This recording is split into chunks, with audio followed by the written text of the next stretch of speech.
ધન્યવાદ. Thank you. જી ચોક્કસ. સંજયભાઈ, સૌથી પહેલો પ્રશ્ન હું આપને પૂછવા માંગીશ કે કમિશનર પણ હવે તો શિક્ષણ મુદ્દે સવાલ ઉઠાવી રહ્યા છે અને જે સ્થિતિ સામે આવી છે તેને લઈને ગુજરાતની શિક્ષણ વ્યવસ્થા ઉપર અનેક સવાલો ઉઠી રહ્યા છે, ત્યારે આવી રીતે શું ભરશે ગુજરાત? સંજયભાઈ, શું કહેશો આપ? જે પરિસ્થિતિ સામે આવી છે તે ખૂબ જ ચિંતા જગાવનારી પરિસ્થિતિ છે.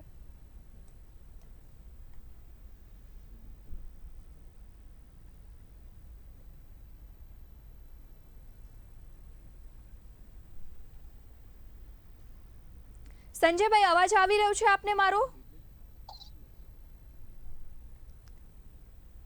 સંજયભાઈ, જે શિક્ષણની આ સ્થિતિ સામે આવી છે, ખુદ કમિશનરનું કહેવું છે કે ગુજરાતના ખાસ કરીને આદિવાસી વિસ્તારમાં શિક્ષણ વ્યવસ્થા કથળેલી છે.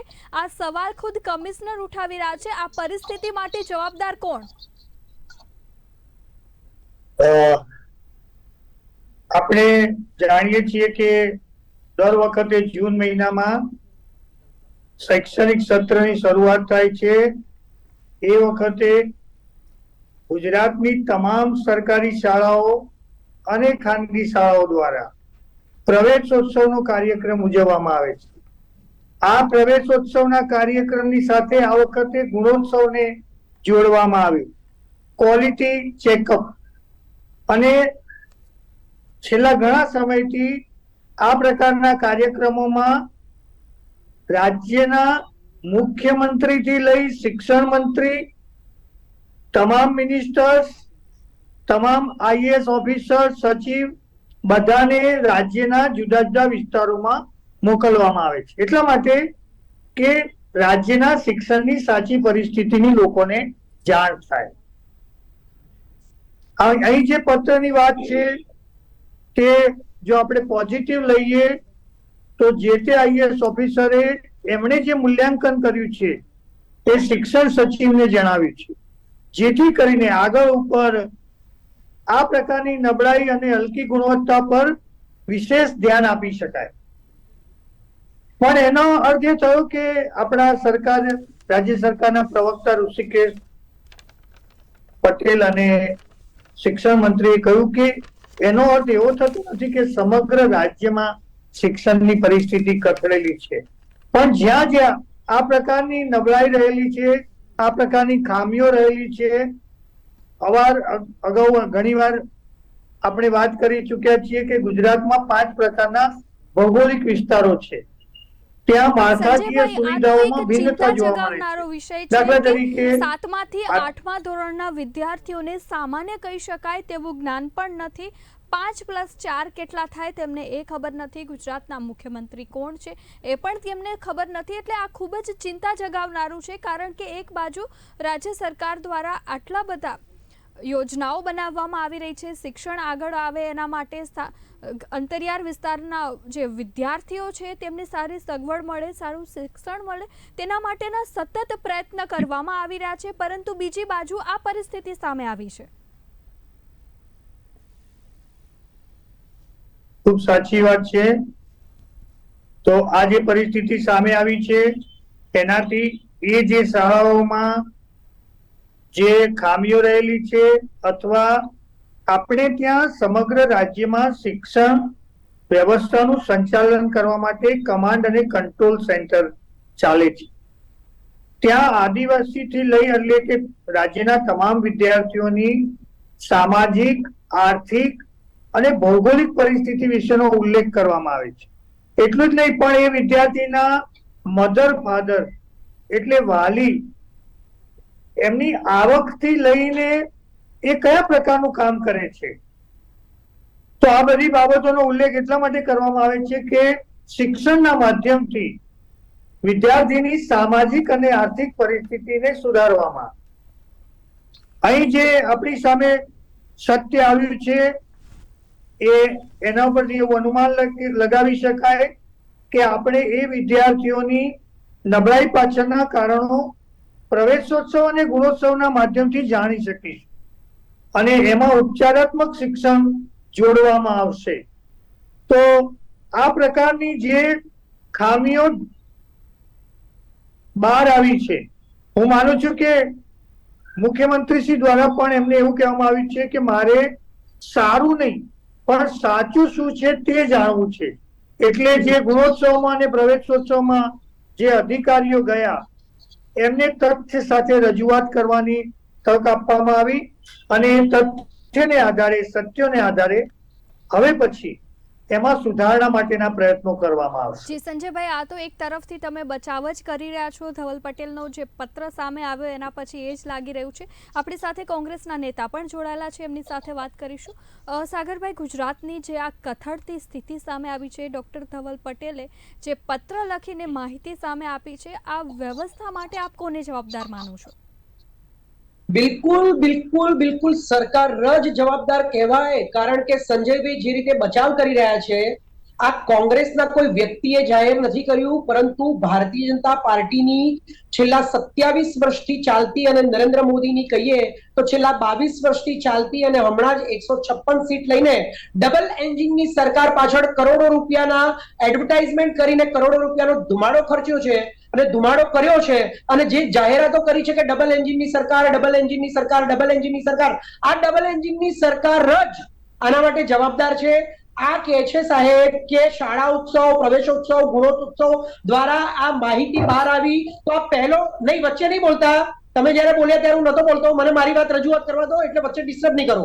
આ પ્રવેશોત્સવ પહેલી વખત થઈ રહ્યો છે, આ શાળા ઉત્સવ પહેલી વખત થઈ રહ્યો છે, આ ગુણોત્સવ પહેલી વખત થઈ રહ્યો છે. કેટલા વખતથી ગુજરાતની અંદર ખેલો ગુજરાત, વાંચે ગુજરાત, શાળાત્સવ, પ્રવેશોત્સવ અને અનેક જાતના શાળાઓની અંદર ઉત્સવો કરવામાં આવે છે. અને આપણે આ શિક્ષણ ઉપર કેટલી ડિબેટો કરી ચૂક્યા છીએ. ઓરડાઓની ઘટ ઉપરની ડિબેટ થઈ ગઈ, શિક્ષકોની ઘટ ઉપરની ડિબેટ થઈ ગઈ, ડમીકાંડ વિશેની ડિબેટ થઈ ગઈ, પછી ડમી સ્કૂલ વિશેની ડિબેટ થઈ ગઈ, પેપરો ફૂટ્યા છે એના વિશેની ડિબેટ થઈ ગઈ. જ્યારે પણ શાળાઓ વિશેના કૌભાંડો બહાર આવે છે ત્યારે આમના પ્રવક્તાઓ હંમેશા એવો જ બચાવ કરે છે કે હવે તો આ વાત બહાર આવી છે એટલે આપણે પોઝિટિવ લેવાનું હોય અને એટલે હવે એની ઉપર પગલા લેવામાં આવશે. અરે પણ 27 વર્ષ થયા અને તમે નરેન્દ્ર મોદીની સરકાર ગણો તો 22 વર્ષ થયા. 22 વર્ષ પછી તમે જો આ શાળાઓત્સવ અને પ્રવેશોત્સવ પહેલો ગણતા હોય અને હવે જો તમારા ધ્યાનમાં આવ્યું હોય તો આ તો બહુ શરમજનક વાત છે. અને આ તો સચિવે કહ્યું છે, આઈએએસ ઓફિસર, હું તો સલામ મારું છું આઈએએસ ઓફિસરને કે આ ભારતીય જનતા પાર્ટીની સરકારમાં જો તમે સાચું બોલો ને તો તમારી નોકરી જતી રહે છે. હમણાં જ એક પત્રકારે સ્મૃતિ ઈરાનીને ખાલી એક બાઇટ આપવાનું કહ્યું કે બેન તમે બાઇટ આપો, તો એ સ્મૃતિ ઈરાનીએ એ પત્રકારને ધમકી આપી અને બીજા જ દિવસે એ પત્રકાર માટે એ જે ચેનલ હતી, એ ચેનલ એટલે કે ન્યૂઝપેપર હતું, એ ન્યૂઝપેપરમાં ફોન કર્યો અને બંને માણસો, સામાન્ય માણસોની નોકરી આ સરકાર છીનવી લે છે. તો આવી 27 વર્ષથી ચાલતી સરકારમાં આ આઈએએસ ઓફિસરે જે પહેલી વખત સાચું બયાન આપ્યું છે અને એમણે કહ્યું કે મારા છાતીના પાટિયા બેસી ગયા, શિક્ષણની અંદર હડકંપ મચી ગયો છે અને આ જે લેટર લખ્યો છે વાયરલ થયો છે, તો બચાવ કેવી રીતે કરવાનો હોય? આ તો આ જ સરકારના વ્યક્તિએ જાહેરાત કરી છે અને આ તો માત્ર એક વ્યક્તિ બોલ્યો છે, એની હિંમત થઈ. તમે જોજો કે નેક્સ્ટ ટાઈમમાં તમને ખબર પડશે કે આ માણસની ક્યાંક બદલી થઈ ગઈ અથવા તો એને સસ્પેન્ડ કરી દેવામાં આવ્યો અથવા તો એની નોકરી જતી રહી.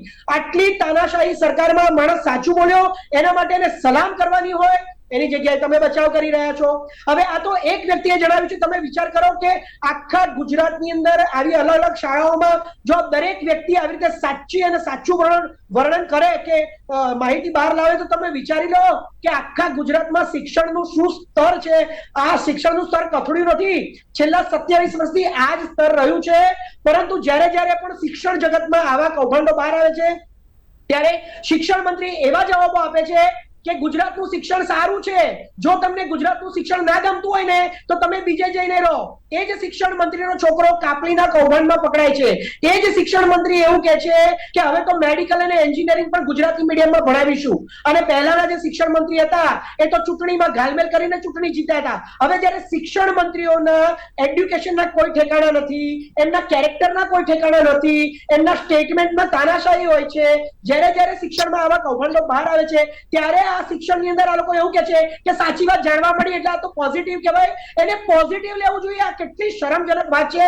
આપણને શરમ આવી જોઈએ કે 27 વર્ષથી ચાલતી ડબલ એન્જિનની 156 સીટ વાળી સરકારમાં શિક્ષણની અંદર કેટલા કૌભાંડો થયા છે અને છેલ્લા પેપરો તો કેટલા ફૂટ્યા છે, તો પણ આ લોકો દર વખતે એમ જ કહે છે કે ચમરબંધીને છોડવામાં નહીં આવે, કાયદાઓ બનાવી દેવામાં આવ્યા છે, નિયમો બનાવી દેવામાં આવ્યા છે, તોય પેપરો તો ફૂટે છે, ડમીકરણ થાય છે, ડમી સ્કૂલો બને છે, ફીઓ વધારી દેવામાં આવે છે. હમણાં જ 10મા ધોરણનું રિઝલ્ટ આવ્યું, એમાં પ્રાથમિક સરકારી શાળાઓ અને માધ્યમિક સરકારી શાળાઓને છોડીએ તો પ્રાઇવેટ શાળાઓમાં પણ 157 શાળામાંથી 10મા ધોરણનો એક પણ વિદ્યાર્થી પાસ નથી થયો. એટલે ગુજરાતનું શિક્ષણ, પ્રાથમિક શાળાઓ હોય, માધ્યમિક શાળાઓ હોય, એ સરકારી હોય, ગ્રાન્ટેડ હોય કે નોન ગ્રાન્ટેડ હોય, દરેક જગ્યાએ આ શિક્ષણ એક કથળી ગયું છે અને સામાન્ય પ્રશ્નો પણ બાળકોને આવડતા નથી. આટલી શરમજનક વાત હોવા છતાં એને તમારા જ માણસે જ્યારે તમારી પોલ ખોલી છે ત્યારે એનો બચાવ તો ના જ કરવાનો હોય, એની વાત સાંભળવાની હોય અને એના પર શું પગલાં લેશો એના વિશેની વાત કરવાની હોય. જી ચોક્કસ. આપણી સાથે રાજકીય વિશ્લેષક પણ જોડાયેલા છે, ડૉક્ટર કિંજલબેન દેસાઈ. કિંજલબેન, જે રીતે આ માહિતી સામે આવી, ડૉક્ટર ધવલ પટેલનો પત્ર સામે આવ્યો અને જે હકીકત સામે આવી છે તેના ઉપરથી આપને શું લાગી રહ્યું છે કે કેટલા અંશે આ પરિસ્થિતિ માટે કોણ જવાબદાર છે અને શું હવે આ શિક્ષણ વ્યવસ્થા બદલવાની જરૂર છે કે નહીં? કારણ કે એક ધોરણમાં પાસ કરી દેવામાં આવે છે, બીજામાં પાસ કરી દેવામાં આવે છે, એમ કરતાં 7મા 8મા ધોરણના જે વિદ્યાર્થીઓ છે તેનો પાયો કાચો જોવા મળી રહ્યો છે.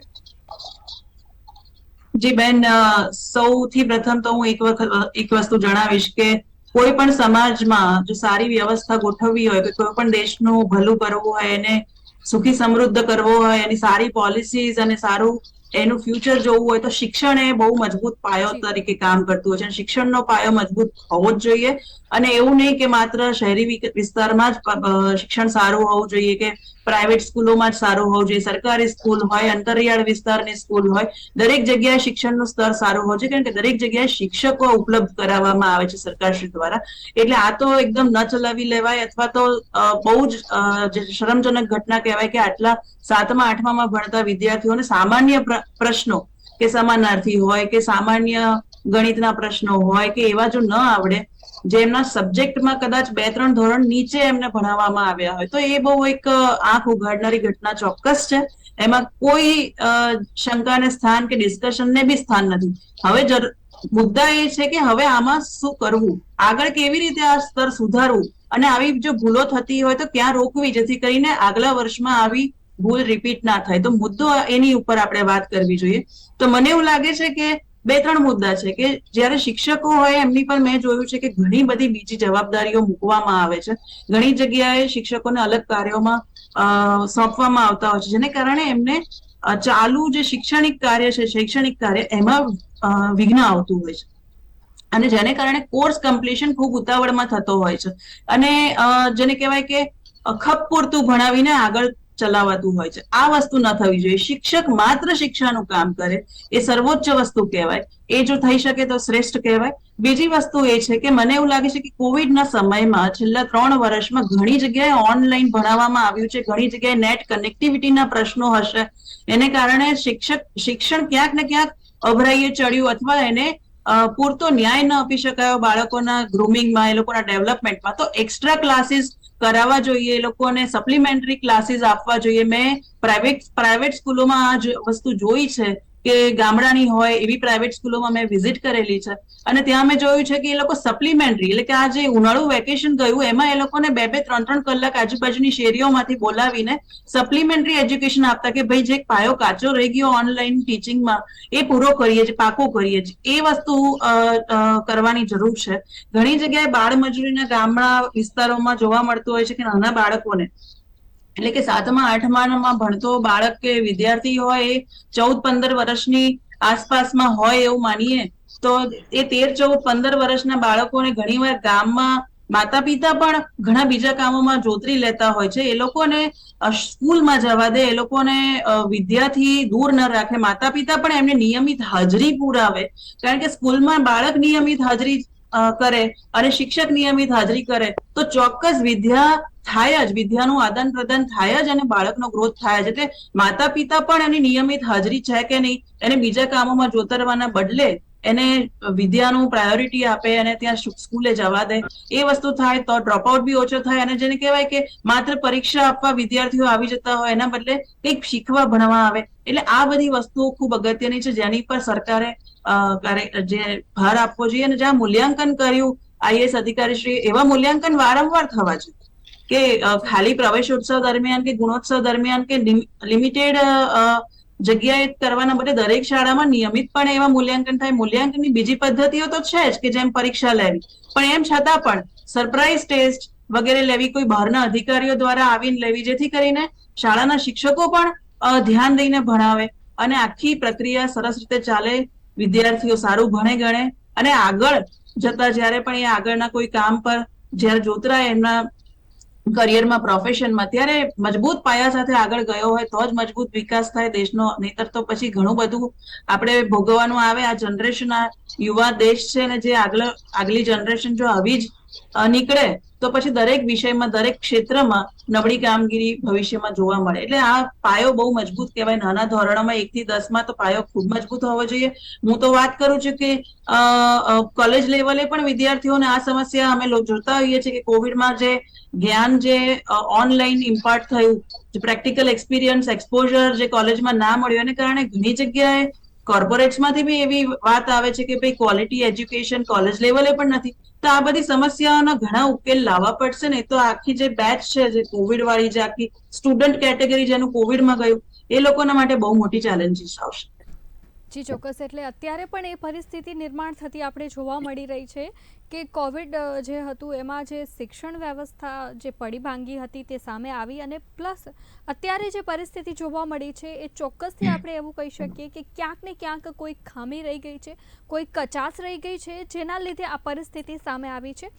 સંજયભાઈ, ડૉક્ટર ધવલ પટેલનો જે પત્ર સામે આવ્યો અને ત્યારબાદ આ સમગ્ર પરિસ્થિતિ સામે આવી, આ માત્ર એક વિસ્તારની વાત થઈ છે. આ પરિસ્થિતિ જે સામે આવી છે તે માત્ર ને માત્ર એક છોટાઉદેપુર જે વિસ્તાર છે તેની આસપાસની આ પરિસ્થિતિ છે. પરંતુ આ સમગ્ર પરિસ્થિતિ સામે આવ્યા બાદ હવે પ્રશ્ન એ થઈ રહ્યો છે કે રાજ્યના બાળકોનું ભવિષ્યનું શું? સરકાર હવે આ પરિસ્થિતિ સામે કેવા પગલાં લેશે? એટલે જે લોકો શિક્ષણ સાથે જોડાયેલા છે એમાંય ખાસ કરીને પ્રાઇમરી એજ્યુકેશન અને હાઈસ્કૂલ એજ્યુકેશન લેવલે એ લોકો જાણે છે કે જે બાળક પ્રવેશ લે છે, આપણે માત્ર જો ફરજિયાત શિક્ષણની વાત કરીએ તો પણ બાળક જ્યારે શાળામાં પ્રવેશ લે છે ત્યારથી માંડીને એની સામાજિક, આર્થિક અને ભૌગોલિક ત્રણેય પરિસ્થિતિનો એક ડેટા તૈયાર કરવામાં આવે છે કમાન્ડ અને કંટ્રોલ સેન્ટર દ્વારા. અને આ વિદ્યાર્થીનું મૂલ્યાંકન અને એના પ્રોગ્રેસ અને એમાં રહેલી કચાશનું, જેને આપણે કોન્સ્ટન્ટ ઇવેલ્યુએશન કહેવામાં આવે, તે રાજ્યના પાટનગરથી થઈ રહ્યું છે. એમાં બાળકને આપણે ત્યાં જે સરકારી શાળાઓમાં જે બાળકોને સુવિધા આપવામાં આવી એની પાછળનો હેતુ પણ આ જ હતો કે મધ્યાહન ભોજન આપવામાં આવે તો બાળક નિયમિત રીતે સ્કૂલમાં આવે. કારણ કે એના મમ્મી પપ્પા એટલે કે એના માતા પિતા મજૂરી અર્થે ગયા હોય, રોજગાર માટે ગયા હોય, તો પણ બાળક ખોરાકથી વંચિત ન રહી જાય. એમને મફત પુસ્તકો, એમને ગણવેશ, આ બધી વ્યવસ્થા પાછળના હેતુઓ એવા હતા કે જે બાળકોના વાલીઓ સ્થળાંતર કરે છે, ખેત મજૂર છે, છૂટક મજૂરી કરે છે, એ લોકો પોતે સંઘર્ષ કરી રહ્યા છે, જીવન સાથે સંઘર્ષ કરી રહ્યા છે, વિષમ પરિસ્થિતિમાં કામ કરે છે. ત્યારે એમના બાળકોને પૂરતું શિક્ષણ મળે, સારું શિક્ષણ મળે. આપણે ત્યાં જ્યાં સુધી શિક્ષકોની વાત છે, શિક્ષકોના યોગ્યતાનો પ્રશ્ન છે, તો રાજ્યની તમામ સ્કૂલોમાં એમની શૈક્ષણિક યોગ્યતા ઉપરાંત ટેટ, ટાટ, એચટાટ જેવી પરીક્ષાઓ, કોમ્પિટિટિવ એક્ઝામ લઈ અને મેરિટના આધારે એમનું સિલેક્શન કરવામાં આવે છે. એટલે જ્યાં સુધી શિક્ષકોના ભણાવવાનો પ્રશ્ન છે ત્યાં સુધી હું માનું છું કે એ ખામીઓ એટલી બધી જોવા મળતી નથી. પણ જેમ કિંજલબેને કહ્યું તેમ કોરોના સમયની પરિસ્થિતિ, છેલ્લા 2-3 વર્ષોમાં જે અનિયમિતતાઓ શિક્ષણમાં જોવા મળી, નો ડાઉટ આ સારો દાખલો નથી કે બાળકને લખતા વાંચતા ન આવડે એટલે આપણે ત્યાં શિક્ષણમાં જે મિનિમમ લેવલ ઓફ એજ્યુકેશન અને મિનિમમ લર્નિંગ પ્રોગ્રામની જે વાત આવે છે એના કરતા પણ બાળક કાચું હોય, એનું શિક્ષણ કાચું હોય તો એ બાળકના કેરિયર પર પણ અસર કરે છે, એ પરિવારની સામાજિક પરિસ્થિતિ, એ શાળાની અને એ ગામની સામાજિક પરિસ્થિતિ અને શૈક્ષણિક પરિસ્થિતિ અંગે ઘણા બધા પ્રશ્નો ઉભા થાય છે. પણ સામે આવ્યું છે પરિસ્થિતિ તો સામે એનો આવી ઉપચાર છે પણ એ કરવામાં મુજબ હવે આવશે. ઘણા બધા પ્રશ્નો પણ ઊભા થઈ રહ્યા છે અને એની સામે હવે ઉપાય શું, રસ્તો શું અને કેવા પગલાં કોની સામે ભરવા જોઈએ, વિદ્યાર્થીઓનું જે પાયો આટલો કાચો રહી ગયો છે તેના માટે જવાબદાર કોણ, આ તમામ મુદ્દે ચર્ચા કરીશું. પરંતુ હાલ સમય છે એક નાનકડા વિરામનો.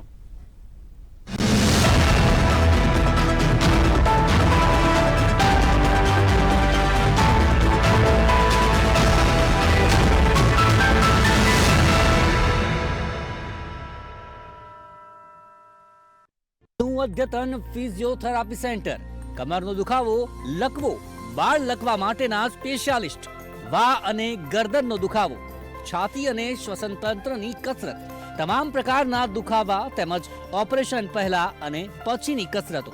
Physio active physiotherapy clinic, doctor પૂર્વી ઠાકર, આદિત્ય પ્લાઝા, જોધપુર ગામ road, satellite, Ahmedabad. Phone number 7984846541.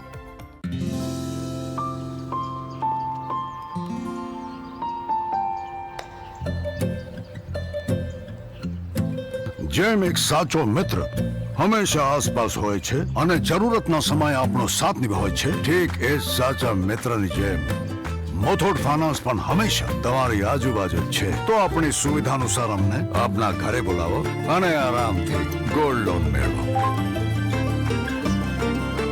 મોથોડ finance gold loan, ખોલો ખુશીઓની તિજોરી. આજે જ કોલ કરો 1-800-313-1212.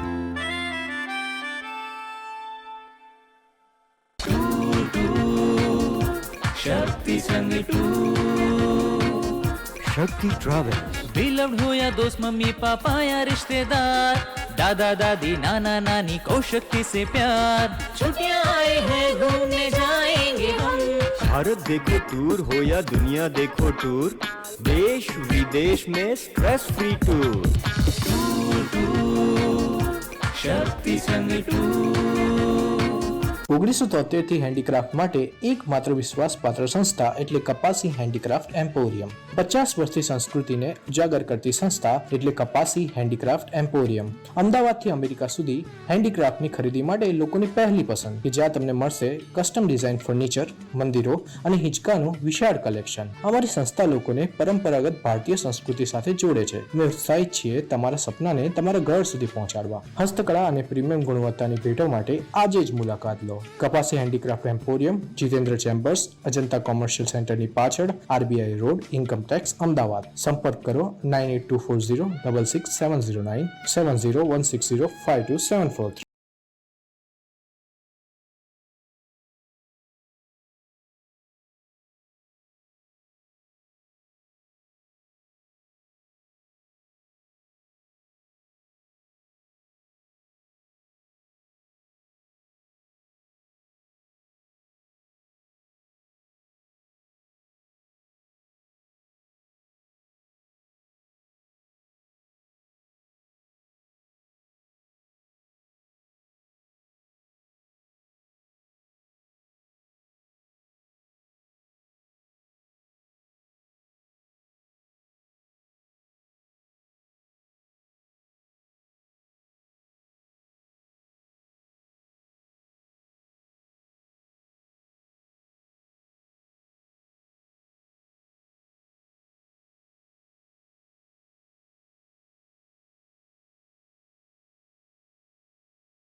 માં દરેક મનુષ્યને ભાગ્યશાળી બનાવી મોકલ્યું છે, છતાં કોઈ અમીર છે તો કોઈ ગરીબ.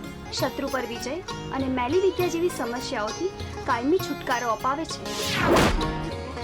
હું મનીષ અગ્રવાલ. મારી ગાર્મેન્ટની ફેક્ટરી હતી અને મારી ફેક્ટરીમાં 500 વર્કર કામ કરતા હતા. મંદી કોને કહેવાય એની મને જરાય ખબર ન હતી, પણ અચાનક દિવસો બદલાયા અને મારો ગાર્મેન્ટનો ધંધો પડી ભાંગ્યો અને હું ખૂબ જ ડિપ્રેશનમાં આવી ગયો. મિત્રોએ સલાહ પણ આપી કે બાબા પાસે જાઓ, પણ મને એમાં જરાય વિશ્વાસ ન હતો. તેમ છતાં બાબાની પરીક્ષા લેવા માટે હું જ્યોતિષ રાજગુરુ પાસે પહોંચી ગયો અને તેમણે મેલી વિદ્યાનો કાટ કર્યો અને પછી શું, ચમત્કાર થઈ ગયો. આજે મારી ફેક્ટરીમાં 500 નહીં 700 વર્કર કામ કરે છે. જય રાજગુરુ. તો આજે જ સંપર્ક કરો રાજગુરુ જ્યોતિષ 9998889996.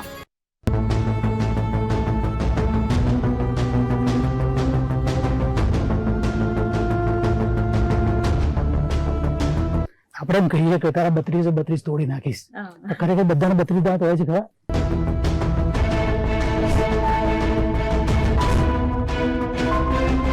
32 દાંત ડાપણની દાઢ ઇન્ક્લુડ કરીને હોય, પણ જો ડાપણની દાઢ ના ઇન્ક્લુડ, બધી સાઈડ ડાપણની દાઢ હોય છે એક, એટલે જનરલી 28 ટૂથ આપણા ચ્યુઇંગ માટે કામ આવશે.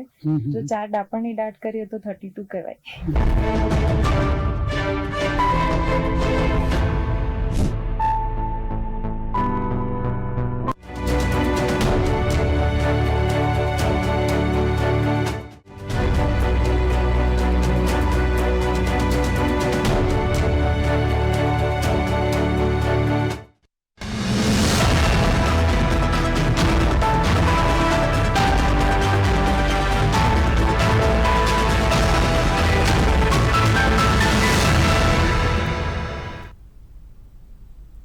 Welcome back. આજે આપણે વાત કરી રહ્યા છીએ કે આઈએએસ ડોક્ટર ધવલ પટેલે પત્ર લખીને ગુજરાતની શિક્ષણ વ્યવસ્થા જે છતી કરી છે તેની ઉપર હવે અનેક સવાલો ઊભા થઈ રહ્યા છે.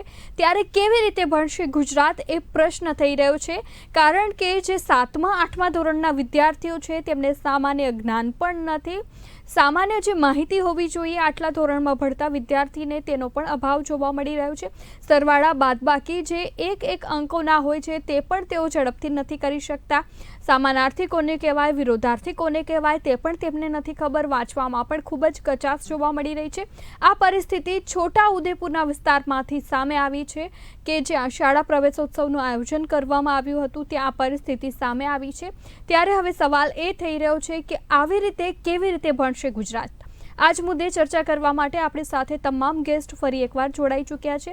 ભારતીય જનતા પાર્ટીના નેતા સંજય રાવલ પણ આપણી સાથે ઉપસ્થિત છે, કોંગ્રેસના નેતા સાગરભાઈ પણ આપણી સાથે ઉપસ્થિત છે અને રાજકીય વિશ્લેષક ડોક્ટર કિંજલ દેસાઈ પણ આપણી સાથે જોડાઈ ચૂક્યા છે.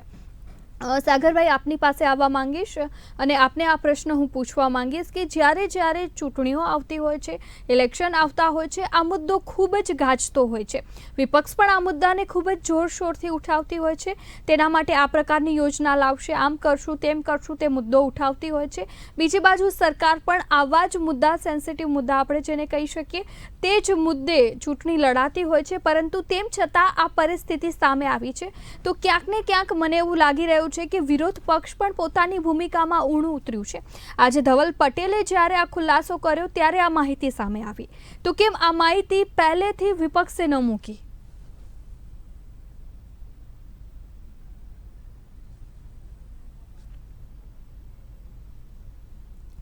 જી, કદાચ ટેકનિકલ કારણોસર એમને મારો અવાજ નથી આવી રહ્યો, એટલે પ્રશ્ન ફરી એકવાર હું પૂછવા માંગીશ કે જે આ પરિસ્થિતિ સામે આવી છે તેના માટે આપ કોને જવાબદાર માનો છો?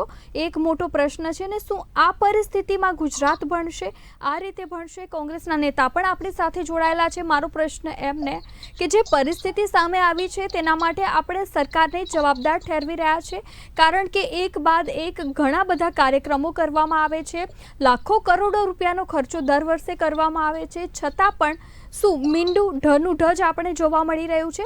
પરંતુ બીજી બાજુ સવાલ એ પણ થઈ રહ્યો છે, જ્યારે ઇલેક્શન આવતું હોય છે ત્યારે આવા જ બધા મુદ્દાઓ જે છે તે ખૂબ જ આગળ જોવા મળતા હોય છે અને આ જ મુદ્દે વિપક્ષ પણ મેદાનમાં હોય છે, સરકાર પણ મેદાનમાં હોય છે અને અન્ય પક્ષો પણ મેદાનમાં હોય છે. તો શું અત્યારે વિપક્ષની પરિસ્થિતિ નથી કે આ બધું છતું થાય એના માટે કામ કરે? પરંતુ જ્યારે ધવલ પટેલનો પત્ર સામે આવ્યો ત્યારે આ માહિતી સામે આવી. બેન, મારી વાત સાંભળો. વિપક્ષ તો દરેક મોરચે કામ કરી જ રહ્યું છે. જુઓ, હું તમને ઉદાહરણ તરીકે વાત કરું.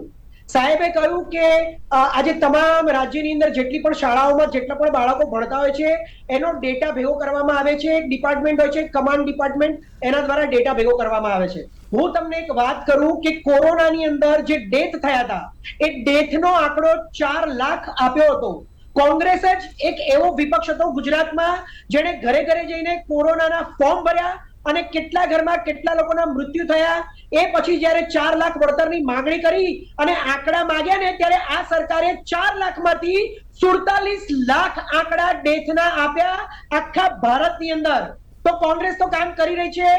ડમી કાંડ, કોઈ પણ કાંડ લઈ લો, પેપરો ફૂટ્યા હોય, પેપરો લીક થયા હોય, ઓરડાની ઘટ હોય, શિક્ષકોની ઘટ હોય, તમામ મુદ્દે વિપક્ષે અનેક ડિબેટો કરી છે અને વિપક્ષ એ પોતાનું કામ કરી જ રહ્યું છે અને બહુ સારી રીતે કરી રહ્યું છે. એના માટે જો તમને થોડા ડેટા આપું કે ડેટા બાળકોના નહીં, તમે સાંભળો કે 2005 પહેલા, એટલે કે આપણા નરેન્દ્રભાઈ મોદી 2002માં કે 2001માં મુખ્યમંત્રી બન્યા એ પહેલા 2005 પહેલા ગુજરાત રાજ્યની અંદર 10,000 જેટલી સરકારી પ્રાથમિક અને માધ્યમિક શાળાઓ હતી. બરાબર છે. છેલ્લા 15 વર્ષની અંદર 2700 શાળાઓ, કેટલી? 2700 શાળાઓ બંધ થઈ ગઈ છે. તો એ વિપક્ષ બંધ કરે છે? વિપક્ષે બંધ કરી કહેવાય? સરકાર કોની છે? તો 2005 પહેલા જે 10,000 શાળાઓ બનાવી હતી, શાળાઓ કોણે બનાવી હતી? કોંગ્રેસે બનાવી હતી. કોંગ્રેસનું શાસન હતું. કોંગ્રેસના શાસનમાં 10,000 શાળાઓ બની. 2005 સુધીમાં નરેન્દ્રભાઈ મોદીએ તો એક પણ નહીં બનાવી હોય, કારણ કે 2002માં તો ગુજરાતમાં દંગાઓ થઈ ગયા હતા. એ ગુજરાતમાં 2002માં દંગાઓમાંથી બહાર આવતા 2005 થઈ ગયા હતા. એટલે 2005 પહેલા 10,000 શાળાઓ ગુજરાતમાં સરકારી હતી, પ્રાથમિક અને માધ્યમિક. છેલ્લા 15 વર્ષમાં એ 10,000 શાળાઓ, 2700 શાળાઓ બંધ થઈ ગઈ. આજે માત્ર 2022માં એ 10,000 શાળાઓમાંથી 7,300 શાળાઓ આવીને ઉભી રહી છે અને 7,300 શાળાઓ પણ વેન્ટિલેટર ઉપર છે. કારણ કે જે ગ્રાન્ટ આપવામાં આવે છે એ ગ્રાન્ટ વર્ગ પ્રમાણે 3,000 રૂપિયા આપવામાં આવે છે અને જો 5 થી વધારે વર્ગ હોય તો 2,500 રૂપિયા કરી દેવામાં આવે છે અને શાળાનો ખર્ચ 60 થી 65,000 રૂપિયા આવતો હોય છે, ત્યારે ગ્રાન્ટ માત્ર 20 થી 25,000 રૂપિયા મળે છે. આપણા શિક્ષણ મંત્રીનો પગાર 1,32,000 રૂપિયા છે. તો શાળા ચલાવતા શાળાના સંચાલકોને ગ્રાન્ટેડ શાળાઓમાં જો આટલી ઓછી ગ્રાન્ટ મળે તો ઓબ્વિયસલી શાળાઓ બંધ થવાની છે. એમાં સરકાર જ જવાબદાર કહેવાય, કારણ કે ગ્રાન્ટ જ ઓછી મળે છે અને પછી પ્રાઇવેટ શાળાઓને પરમિશન આપે છે. હવે બીજો આંકડો આપું, 2023 નો આંકડો. સરકારી શાળાઓની પરમિશન છેલ્લા 2 વર્ષમાં, ચાહે પ્રાથમિક શાળા હોય કે માધ્યમિક શાળા હોય, એક પણ શાળા બનાવવાની પરમિશન આ સરકારે નથી આપી. એની સામે પ્રાથમિક શાળાઓ 31 જિલ્લાની અંદર પ્રાઇવેટ કેટલી? 350 અને માધ્યમિક શાળાઓ પ્રાઇવેટ 27 જિલ્લામાં 108. છેલ્લા 2 વર્ષમાં આ સરકારે 350 અને 108 ગણો કેટલા થયા? 458 જેટલો આંકડો થયો. આટલી પ્રાઇવેટ શાળાઓને મંજૂરી આપી છે અને આ 2 વર્ષમાં એક પણ સરકારી શાળાનું નિર્માણ નથી કર્યું. 10,000 શાળાઓ માત્ર કોંગ્રેસે બનાવી છે ગુજરાતમાં. એટલે વિપક્ષે શું કામ પહેલા કર્યું હતું અને શું કામ અત્યારે કરી રહ્યું છે એ દેખીતું છે, ટ્રાન્સપરન્ટ છે. વિપક્ષની વાત કરું તો 2000માં ઇલેક્શનમાં જ્યારે કેજરીવાલ સાહેબની સરકાર અહીંયા આવી અને એમણે શિક્ષણ મંત્રી અને ભૂપેન્દ્રભાઈને પત્રો લખ્યા કે તમારી શાળાઓની હાલત બિસ્માર છે, તમારી શાળાઓમાં શિક્ષકો નથી, તમારી શાળાઓમાં ઓરડા નથી, એક જ ઓરડામાં 5-5 વર્ગો ચાલે છે, શિક્ષકો પણ ભણેલા નથી, શિક્ષકોને ઇંગ્લિશ બોલતા નથી આવડતું, એમને પોતાને ભણાવતા નથી આવડતું. આજે ધવલભાઈએ જે ઇન્સ્પેક્શન કર્યું ને એની અંદર એક જવાબ એક છોકરાને પૂછ્યો ને તે જવાબ તો ખોટો હતો, પછી શિક્ષકને પૂછ્યો ને તો શિક્ષકનો જવાબ પણ ખોટો હતો.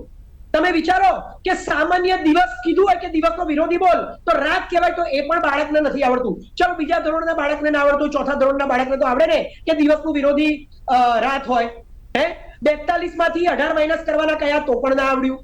સાબરમતી નદી ઉપર કયો બંધ આવેલો છો એ પણ ના આવડ્યું. મેગેસ્થીનસે કયો ગ્રંથ લખ્યો છે એ પણ ના આવડ્યું. બાદબાકી કરવાની ના આવડી. 8 ઘોડાના કેટલા પગ હોય? એક ઘોડાના 4 પગ, તો 8 ઘોડાના કેટલા? તો આપણે ગુણાકાર કરીએ તો એ બાળક શું કરતો હતો ખબર છે? 8 + 4 એ સરવાળો કરતો હતો. તો શું બાળકને કેમ ના આવડે? શાળાના શિક્ષકને ના આવડતું હોય તો? પછી એક લીંબુનું શરબત બનાવવાની રીત હતી, એ પ્રશ્ન અંગ્રેજીમાં પૂછ્યો હતો, એટલે કે એની જે રીત હતી એ અંગ્રેજીમાં લખેલી હતી. એ બાળકને ગુજરાતી વાંચતા નથી આવડતું, ઇંગ્લિશ વાંચતા કેવી રીતે આવડે? એને પછી એ પ્રશ્ન પૂછ્યો કે શું લખ્યું છે, તો એને કહ્યું મને વાંચતા નથી આવડતું, પણ એનો જવાબ એને સાચો લખ્યો હતો. હવે તમે વિચાર કરો કે જે માણસને પ્રશ્ન અંગ્રેજીમાં લખેલો વાંચતા નથી આવડતો, એ આખો જવાબ અંગ્રેજીમાં કેવી રીતે લખે? એટલે વિચાર કરો કે આ શિક્ષકો ભણાવતા નથી, પછી પરીક્ષાની અંદર શું કરે છે? આ જ શિક્ષકો જવાબો લખી અને કેટલાક બાળકોને પાસ કરે છે અને કેટલાક નપાસ કરે છે. એટલે આ તો લોકોના, ગરીબ આદિવાસી બાળકોના જિંદગી સાથે આ સરકાર છેડા કરી રહી છે. વિપક્ષે તો બધા ડેટા આપ્યા છે, વિપક્ષે તો ભૂપેન્દ્રભાઈ અને શિક્ષણ મંત્રીને લેટરો લખ્યા છે, અને લેટરો લખ્યા છે એનો જ જવાબ શિક્ષણ મંત્રીએ આપ્યો કે ગુજરાતનું શિક્ષણ તો અવ્વલ નંબરનું છે, તમારે આ શિક્ષણ ના ગમતું હોય તો તમે બીજે જઈને રહો. તો વિપક્ષ શું કરે બીજું? જી ચોક્કસ. સંજયભાઈ, શું જવાબ છે આપની પાસે? સરકાર છે ડબલ એન્જિનની, બધા એન્જિનો જુદા જાય છે. હવે હું તમને આંકડા આપું. કેન્દ્રીય શિક્ષણ મંત્રાલય એટલે કે સેન્ટ્રલનું ડબલ એન્જિન છે ને, એટલે સેન્ટ્રલમાં પણ એમનું એન્જિન છે, અહીંયા પણ એમનું એન્જિન છે. એમનું સેન્ટ્રલનું એન્જિન આંકડો આપે છે. કેન્દ્રીય શિક્ષણ મંત્રાલયના આંકડા પેબ પ્રમાણે દેશના તમામ રાજ્યોની શાળાઓનો ડ્રોપ આઉટ રેશિયો 2021-22 માટેનો કેટલો છે ખબર છે તમને? 17.85. કેટલો? 17.85. આ કેન્દ્રીય આંકડો છે.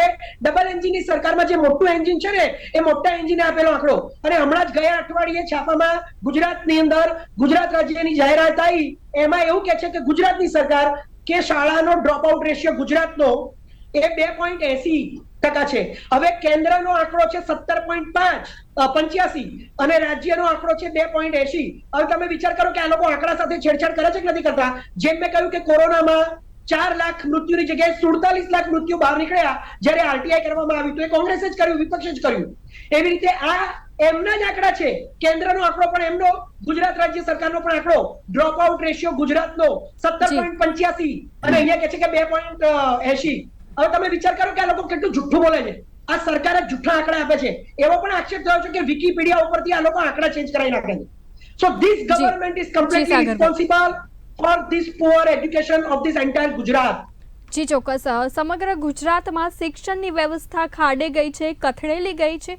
ભારતીય જનતા પાર્ટીની સરકારમાં આ શિક્ષણની દશા જોવા મળી રહી છે તેવું કોંગ્રેસના નેતાનું કહેવું છે.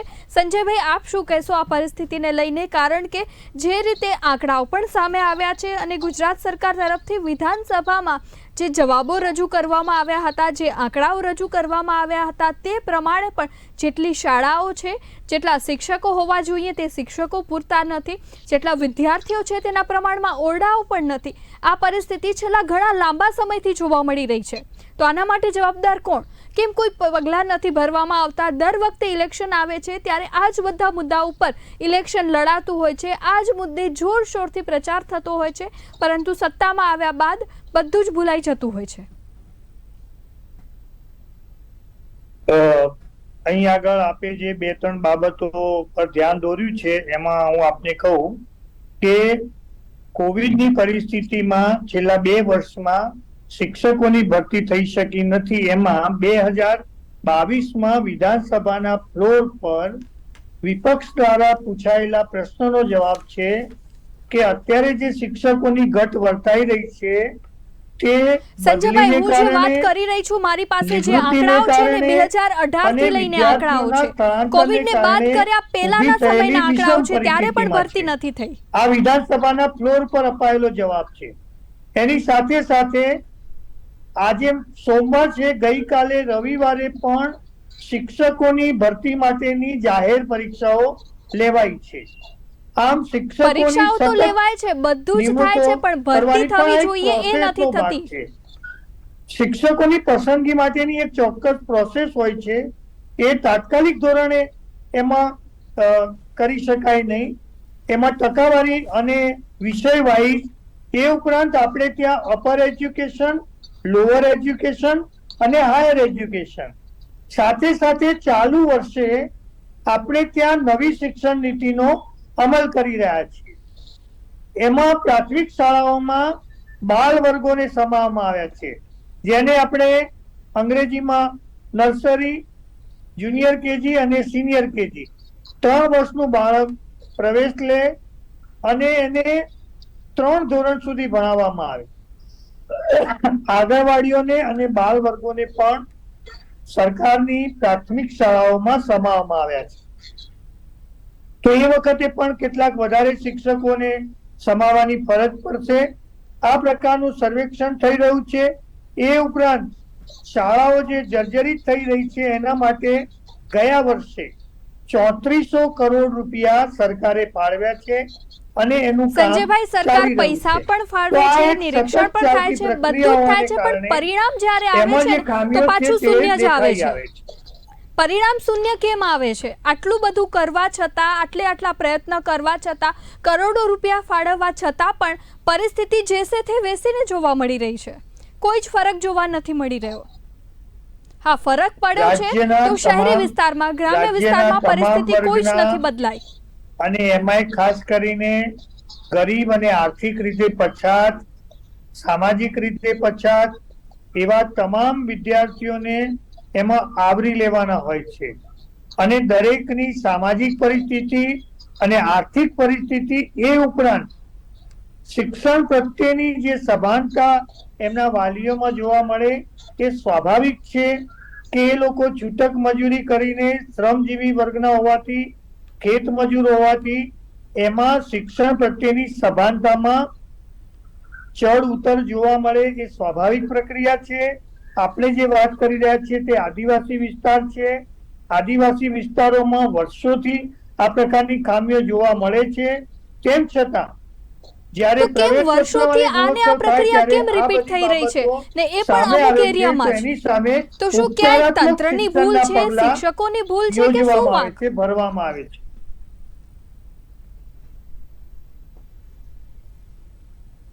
સંજયભાઈ, એક ને એક પ્રકારની આપ કહી રહ્યા છો કે વર્ષોથી આદિવાસી વિસ્તારમાં આ પ્રકારનું જોવા મળી રહ્યું છે, તો કેમ, એનું કારણ શું અને કેમ હજુ સુધી તેનું નિરાકરણ નથી આવ્યું? એ વિસ્તારો સામાજિક અને આર્થિક રીતે પછાત છે. ત્યાંના લોકો અને તેની ભૌગોલિક પરિસ્થિતિ પણ એવી છે કે તમામ પ્રકારનું ઇન્ફ્રાસ્ટ્રક્ચર, માત્ર શિક્ષણ નહીં, રોડ, રસ્તા, પાણીની સુવિધા, જંગલ વિસ્તારો છે, એટલે ખડકાળ વિસ્તારો છે, પહાડી વિસ્તારો છે, એટલે અમુક વિષમતાઓ તો જોવા મળવાની. જે પરિસ્થિતિ મધ્ય ગુજરાતમાં હોય, સંજયભાઈ, આ તમે ચોખ્ખો તમારો બચાવ કરી રહ્યા છો, મને એવું જ લાગી રહ્યું છે, કારણ કે જે પરિસ્થિતિ સામે આવી છે, ડોક્ટર ધવલ પટેલે પત્ર લખીને જે સ્પષ્ટતા કરી છે એના પછી હવે કોઈ જવાબ નથી, એટલે ક્યાંક ને ક્યાંક આ બચાવ થતો હોય એવું મને સ્પષ્ટ લાગી રહ્યું છે. સાગરભાઈ, હું આપની પાસે પણ આવીશ, એની પહેલા હું કિંજલબેનનો એક ઓપિનિયન લઈ લો. કિંજલબેન, આપ કેટલા અંશે સહમત છો સંજયભાઈથી કે ત્યાં પરિસ્થિતિ, ભૌગોલિક અને વિષમતા એ આવા ઉદાહરણો આપી રહ્યા છે જે પરિસ્થિતિ સામે આવી છે તેના માટે? જી બેન, અત્યારે જે સામે આવ્યું છે આ સમીક્ષા જે માટે મોકલેલા સચિવો અને અધિકારીશ્રીઓને, અને એમાં જે રિપોર્ટ આવ્યો છે એ ચોંકાવનારો છે જ, અને એ ચલાવી ના લેવાય. એના જે કહેવાય કે પૂરક કેવી રીતના પ્રયાસો કરવામાં આવે જેથી પૂરક વિદ્યાદાન કરીને વિદ્યાર્થીઓની જે પણ કંઈ કોવિડના ગાળામાં ઓનલાઈન ટીચિંગમાં જે પણ કંઈ અપૂરતી ક્ષતિ અથવા ક્ષતિઓ રહી ગઈ છે એ બધી દૂર થાય એના માટે કઈ રીતે સપ્લિમેન્ટરી નોલેજ આપી શકાય એની પર કામ કરવું પડે. સાથે જે ભાઈએ કીધું કે જે આદિવાસી વિસ્તારો છે કે પર્વતીય ભૌગોલિક વિષમતાઓ તો ત્યાં છે જ, દુર્ગમ વિસ્તારો છે, એટલે આનું સોલ્યુશન એવું લાવવું પડે કે રેસિડેન્શિયલ સ્કૂલો જે એકલવ્ય સ્કૂલો મોટા પ્રમાણમાં ખોલવી પડે સરકારશ્રીએ, જેથી કરીને કે દૂર દૂર કિલોમીટરો સુધી, કિલોમીટરનું અંતર ધારો કે કદાચ 5 કિલોમીટર જ હોય, પણ ત્યાં પહોંચવા માટે વિદ્યાર્થીને ખૂબ કલાકો લાગી જતા હોય, વચ્ચે નદી નાળું આવતું હોય, પર્વત આવતા હોય, એવા સંજોગોમાં રેસિડેન્શિયલ જો સ્કૂલો કરવામાં આવે તો વિદ્યાર્થીએ ત્યાં રહે, એનો શિક્ષક પણ ત્યાં રહે, જે પણ ડિફિકલ્ટી આવે એ પણ બધી ત્યાં સોલ્વ થાય, અને જે ગેરહાજરીના પ્રશ્નો છે એ દૂર થાય. હવે જો શાળામાં વિદ્યાર્થી રેગ્યુલર હોય, ટીચર રેગ્યુલર હોય તો પછી વિદ્યાદાન થવાનું જ છે. એટલે જે એવા વિષયો જે હોય છે કે ઘણીવાર નાની ઉંમરના છોકરાઓને, 14-15 વર્ષના છોકરાઓને મા બાપ બીજા કામ, ખેતના કામમાં કે બીજા કોઈ ગૃહ ઉદ્યોગના કામમાં જોતરતા હોય છે, એ બધું ના થાય એના માટે રેસિડેન્શિયલ સ્કૂલ એક ઉત્તમ વિકલ્પ કહેવાય. અને આ પ્રકારની જે સમીક્ષા કરી સરકારશ્રીએ એવી વારંવાર થવી જોઈએ, કારણ કે માત્ર જે કહેવાય પરીક્ષાનું પેપર એ જ મૂલ્યાંકનનો આધાર નથી કે જે તમારા ઇન્ટરનલ ટીચર્સ લેતા હોય કે એવી રીતે, પરંતુ બહારથી આવી રીતે સરકારશ્રીની કોઈ એજન્સીઓ આવતી હોય કે જે ઇન્ફ્રાસ્ટ્રક્ચરનું તો અવલોકન કરે જ, એ તો સારું પ્રોવાઈડ થાય જ, શિક્ષકોની ઘટ તો પૂરી થવી જ જોઈએ, પણ એ સાથે સાથે ક્વોલિટી એજ્યુકેશન ઇમ્પાર્ટ થાય એના માટેના પ્રયાસો કરવા જોઈએ. જો જરૂર પડે તો એક્સ્ટ્રા ક્લાસ આપવા જોઈએ, વેકેશનના સમયમાં એક્સ્ટ્રા બોલાવીને વિદ્યાર્થીઓને ભણાવવું પડે, કારણ કે કોવિડના કાળમાં એવું બધું થયું છે કદાચ ટેકનોલોજી કે ઇન્ટરનેટ અમુક વિસ્તારોમાં, દુર્ગમ પર્વતીય વિસ્તારોમાં નહીં હોય, જેને કારણે બની શકે કે જે આ 3 વર્ષ બાળકોનું લેક ઓફ એડ્યુકેશન થયું હોય અથવા તો સારી ઇન્ટરનેટ કનેક્ટિવિટી ના હોય, એને કારણે એ લોકો મેળવી ના શક્યા હોય, ગેજેટ્સ ના હોય, બાળકો પાસે ફોન કે એવા માધ્યમો ના હોય, લેપટોપ, કમ્પ્યુટર વગેરેના,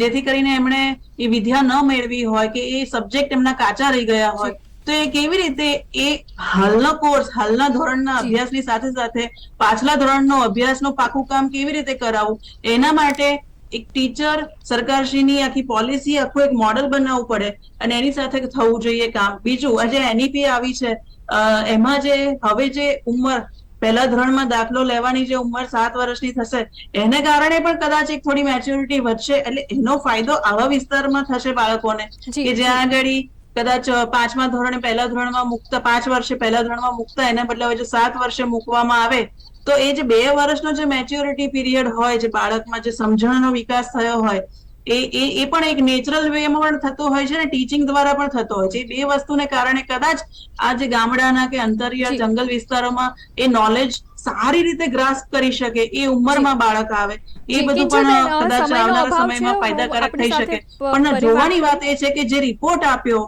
ભાઈ શ્રી અધિકારી શ્રીએ, આઈએએસ અધિકારી શ્રીએ, એ પણ એમને સરસ રીતે આપ્યો કે ખામી છે તો છે, અને સરકારે પણ એ સ્વીકાર્યું કે ખામી છે તો સુધારીશું, એનો ઢાંક પીછળો નથી થયો ક્યાંય, અને થવો પણ ના જોઈએ, કારણ કે એજ્યુકેશન સારું આપવું અને સારું એજ્યુકેશન પ્રાપ્ત કરવું દરેક વિદ્યાર્થીનો હક છે, અને એને પ્રોવાઈડ કરવું એ સરકારની જવાબદારી છે રાઈટ ટુ એજ્યુકેશનની અંદર. એટલે આ વસ્તુમાં કોઈ જ બીજો ઓપ્શન હોઈ જ ના શકે, અને આપવું જ પડે એજ્યુકેશન, ક્વોલિટી સુધારવી જ પડે, તો જ ભવિષ્યનું ભારત એ સારું બની. જી ચોક્કસ. સાગરભાઈ, આપ કેટલા અંશે સહમત છો ભારતીય જનતા પાર્ટીના નેતાના આ નિવેદનથી કે વિષમતા આ બધી પરિસ્થિતિઓ છે, પરંતુ ક્યાંક ને ક્યાંક હવે આ પરિસ્થિતિ છે તો તેમાં પણ સુધાર કરવાની જરૂર છે, અને શિક્ષણ વ્યવસ્થામાં જડમૂળથી પાયાથી સુધારની જરૂર છે? હવે બિલકુલ ખોટી વાત છે, કોઈ વિષમતા નથી, દરેક જગ્યાએ બધું જ અવેલેબલ છે. જો તમે એટલા મોટા મોટા બળગા ફૂંકતા હોય કે આ સરકાર માત્ર વિકાસ કરે છે, આ સરકાર ડબલ એન્જિનની છે, 27 વર્ષની ચાલતી છે, ચલો તમારા 22 વર્ષ ગણી લઈએ. તમે 2012માં મુખ્યમંત્રી નરેન્દ્રભાઈ મોદી જ્યારે અહીંયા હતા ત્યારે એમણે કહ્યું હતું કે હું મહેસાણાનો એવો વિકાસ કરીશ કે મહેસાણાનો એક ઇંચ અમેરિકા બની જશે. ક્યાં છે અમેરિકા બનેલું મહેસાણામાંથી હમણાં છેલ્લા 6 મહિનામાં 2700 લોકો, મહેસાણા જિલ્લો, વડનગર, એ બધું જે છે ત્યાં આગળથી 2700 લોકો વિદેશ જઈ રહ્યા છે. જો તમે અહીંયા વિકાસ કરી રહ્યા છો, તમે અહીંયા અમેરિકા બનાવી રહ્યા છો, તો પછી લોકો કેમ જાય છે, ફોરેન કેમ જઈ રહ્યા છે તમારા સ્ટેટમાંથી? 27 વર્ષથી તમારી સરકાર છે, તમે પડઘા ફૂંક્યા હતા કે હું મહેસાણાનો એક ઇંચનો, આ વિડીયો વાયરલ છે, એવા અનેક વિડીયો વાયરલ છે. સરકાર જો સ્ટ્રોંગ હોય તો તમે વિષમતા કે ભાઈ ભૌગોલિક વિષમતા ન બહાના ના કાઢી શકો. તમે એ આદિવાસી વિસ્તાર છે એમ કહીને છૂટી ના જઈ શકો, તમે યુ કાન્ટ એસ્કેપ. તો તમને ખબર જ છે ને કે આ આદિવાસી વિસ્તાર છે, તો 27 વર્ષથી શું કરી રહ્યા છો તમે? અને તમે આ પહેલી વખત બહાર પડ્યું છે. આ તો એ માણસે હિંમત કહેવાય. કહું છું, હજી કહું છું, હું એને 3 વાર સેલ્યુટ કરું છું કે આ માણસે પત્ર લખ્યો, હડકંપ મચ્યો, વાયરલ થયો, ત્યારે આ લોકો થોડું સ્વીકારી રહ્યા છે કે કંઈક છે ઘોટાળા.